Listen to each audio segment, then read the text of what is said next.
All right, hello everybody, and welcome to part 2 of the Watercolor Florals crash course. Today we are going to be where we're learning how to paint florals. Today we're going to be learning about color, and we're going to be using the DIY watercolor kits and the DIY gouache kits from Lavender Chai. You can find them in our Etsy shop. It's linked below. And so yeah, like I said, we're going to be talking about color. We'll be putting together some color palettes for our floral paintings. And we're going to make it super simple. By the end of this, it'll be impossible to come up with a color palette that looks bad. We'll be using one of the palettes we make together in this painting you can see in the corner, that we'll paint together in the last episode. Again, we'll be using these little mini kits, and yeah, let's get started. So I've got my sketchbook out here, and we're going to give you kind of a little crash course. I also have the gouache and watercolor circle palettes, which are key to this little lesson, and I have a mini mixing palette, which will be super useful if you don't have the mini mixing palettes, which you can find also in our Etsy shop. You can also just use an old plate, or you can use the back of the bag that your kit came in. So I'm going to start by mixing. You can see I have the 3 primary colors in there. So I'm going to start by mixing up this pink, and you can see to start with making our first color palettes, we're going to call this variations on our primaries. So you have your 3 primary colors, red, yellow, and blue, that you can kind of mix together to really make any color, and that's kind of the simple explanation. But what we can do is we can kind of create variations on the primary colors, to really make some fun color palettes. You can see I've got like a light pink and kind of a peachy orange here, replacing the yellow, and then I'm going to mix together a teal kind of color, and that's going to replace our blue. And so that's kind of our first, it's like a teal green. That's kind of our first color palette. And that's already perfect to use in a painting. So we'll try the same thing again. Replace the blue with kind of a purple here.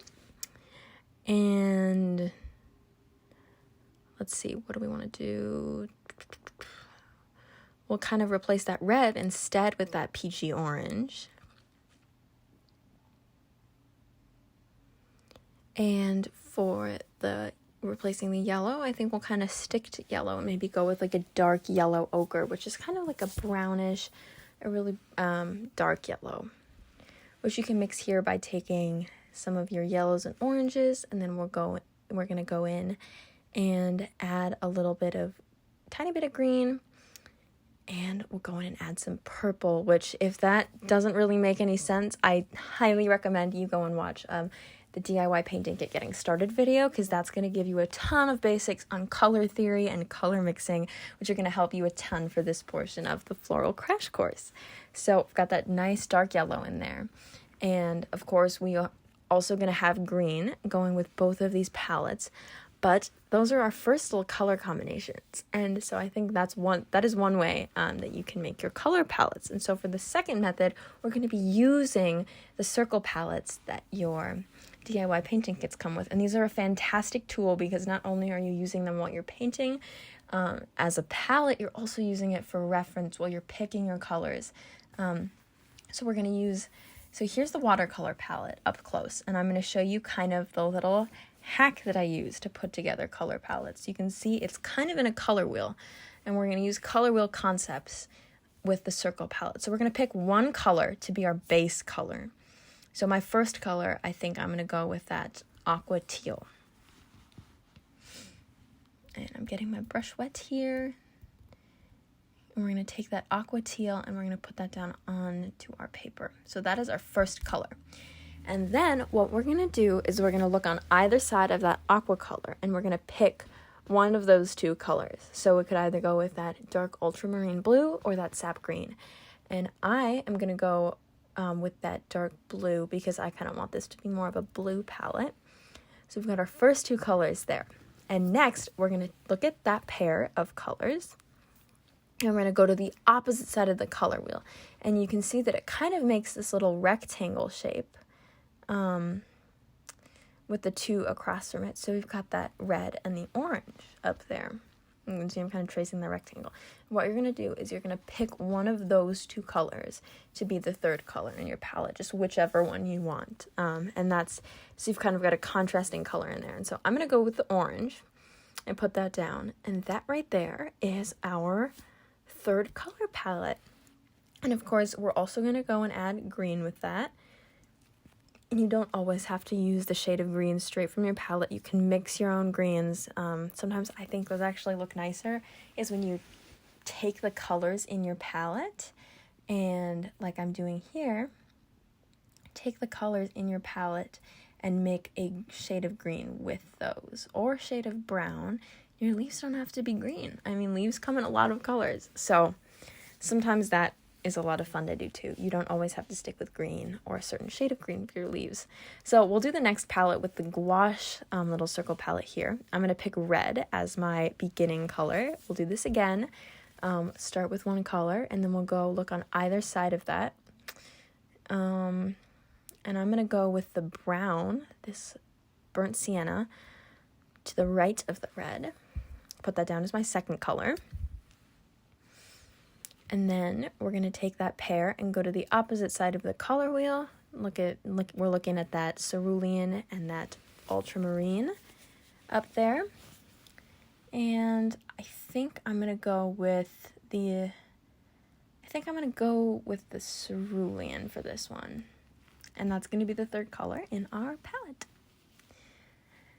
And that's also a super nice color palette that you could use for your floral arrangements too. And then, of course, gonna have to add in the green, and I'm gonna take some of those colors and mix them into my green, and I find it kind of gives it a little bit more cohesion when your green has some of the others mixed into it. So finally, we're gonna do one last thing here after I finish this leaf, is we're gonna use, this is kind of more of a gouache specific thing. Actually, let's take a look at those palettes that we have so far. Those are watercolor combinations, and those are our gouache ones, or a gouache and watercolor. And so, let's see. Finally, I think I'm going to do one more thing with the gouache. This one is really, you can really only do this one with gouache. You can sort of do it with watercolor, but it works the best with gouache, is we're going to lighten those colors. So we're going to use the same color palette, but we're going to use white, or you could use black to tint it, but we're going to use white and get a hue of that palette. So we're going to go in with that light red, which really ends up being a pink. And then we'll mix in the white and a little bit of dark brown. Get that really pretty light brown color. And then finally, we'll go in and get a white with the cerulean and get that really pretty light blue. Which, honestly, I find that you can also use water to lighten your watercolors, but I just really like the opaque look of adding white. And then, of course, a really pale green. You can barely see it on here, it's so light. But that is your crash course on choosing colors for your floral arrangements. And yeah, those are the palettes we've come up with. Feel free to use any of these in your floral painting, but we are going to use those in the next episode and put that together with our flower shapes, and we are going to paint our floral arrangement. So yeah,